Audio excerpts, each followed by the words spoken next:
Welcome back to another video, guys. Today we're going to be going over common mistakes in the deadlift and how to fix them.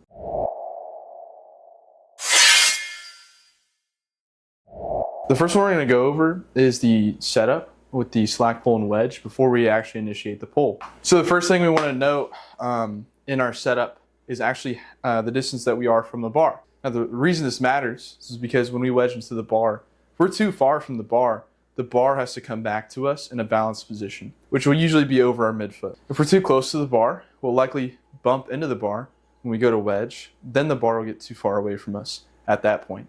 Basic rule of thumb that we can go with to prevent this is just to set up with the bar over midfoot. Now it's important to keep in mind with a conventional pull, you have a greater midfoot.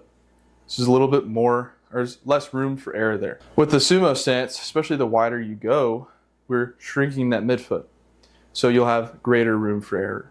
And this is probably why with the very wide sumo stance, a lot of people will feel less balanced and they'll more easily fall forward or backward.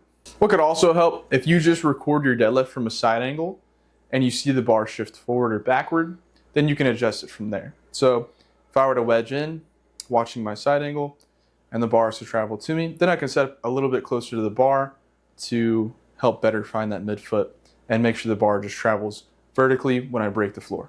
So the next common mistake we're going to go over is over gripping on the bar. Now, there's a couple reasons why this can be an issue.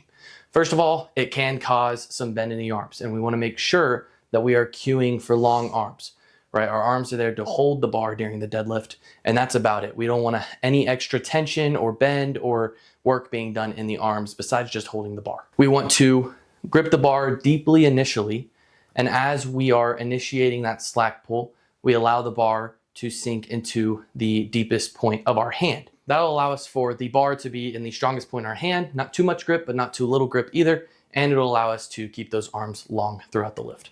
Okay, so the next point we're going to talk about would be the brace in the deadlift, or a lack thereof.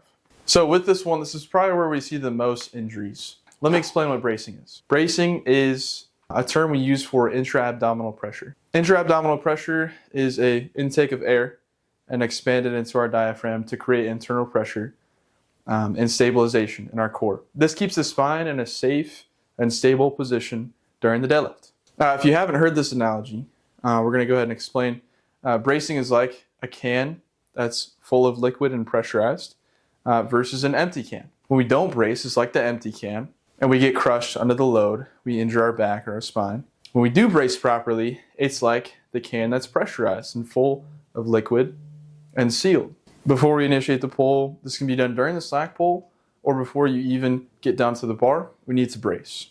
So bracing is very straightforward. We want to take in a big mouth breath, expand down into our diaphragm, 360 degrees. So meaning, basically, if you're wearing a belt, this would be the easiest way to know if you have braced properly, if you feel pressure in the belt when you do brace. So next we have our over wedging issue. Now, over wedging, most of the time it's going to cause hip shooting. It's also going to cause the shoulders to go forward a little bit, and you're losing that initial positioning, and you're also not starting in the strongest positioning. The hip shooting and the forward motion of the shoulders after over wedging normally is your body fixing your positioning into the strongest positioning.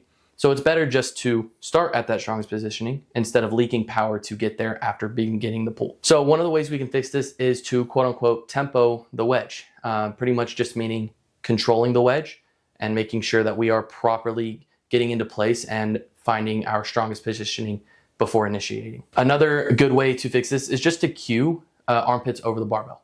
Whenever your armpits or your shoulders are directly underneath the barbell, your wedge is complete. That is going to be the best positioning for you for the longest arms as well, like we were speaking about earlier. And as we're doing that controlled wedge, we want to make sure we are driving our feet into the floor and getting enough of a slack pull that we find that strongest positioning as we begin the pull. Okay, so the next one we're going to talk about on the deadlift is scooping. So what happens when we scoop into the bar is we lose that neutral positioning that we create in our back with that stack of the rib cage and pelvis. So when we wedge into the bar, our pelvis gets shoved into the bar. Rather than maintaining that hinge motion, we get rounded in our lumbar, and then our pelvis unaligns with our rib cage. So once we initiate the pull, it may feel strong off the floor, but when we get to lockout, we lock out the hips and knees, we're then gonna have to finish the pull with the rounded back. This causes us to end in a really inefficient position, and a lot of people fail their lockouts due to this rounding. And we all know a little bit of rounding in the spine isn't inherently bad, especially some upper back rounding. This can actually help reduce the range of motion on deadlift for us. But excessive rounding can really do some damage. So how do we want to fix this scooped position in the deadlift? Mostly, we want to focus on maintaining a neutral spine in our pull and really being hingy at the hips. And part of this actually links to bracing. If we're braced and stable into a neutral spine, we're not going to be as prone to rounding. Another error we oftentimes see at the deadlift is just an early lockout of the knees. So with the early lockout of the knees, what this does when we lock the knees out first, this puts a lot of pressure on our low back. So what we want to do to fix this is just make sure we're timing our hip and knee lockout to be simultaneous or mostly simultaneous. We can also watch our deadlifts and just see if we're breaking the floor evenly and having the hips and the bar rise simultaneously. We're going to talk about the bar getting away from you. Malcolm kind of touched on it just a second ago, but we're going to kind of get into the nitty gritty of it. So the bar getting away from you, most of the time, starts at the beginning of the lift if you don't have that midfoot aligned underneath the bar at the setup. But it can also happen for a variety of reasons. Like Malcolm said, if you lock the knees out early, it can kind of get away from you a little bit. There's a million different reasons it can happen. Here's how we fix it. First of all, the easy one that we've gone over and over this video is midfoot under the bar. Keeping that midfoot underneath the bar will be ideal for it.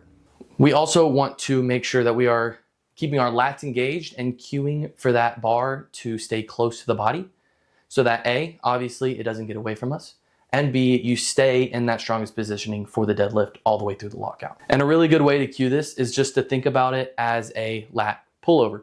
So you're doing that movement to keep the bar as close to the body as possible and keeping the lats engaged. This last one's pretty straightforward. We're going to talk about soft lockout in the deadlift. This really kind of ties into our scooping one as well, because oftentimes with the scoop we can end up with the soft lockout.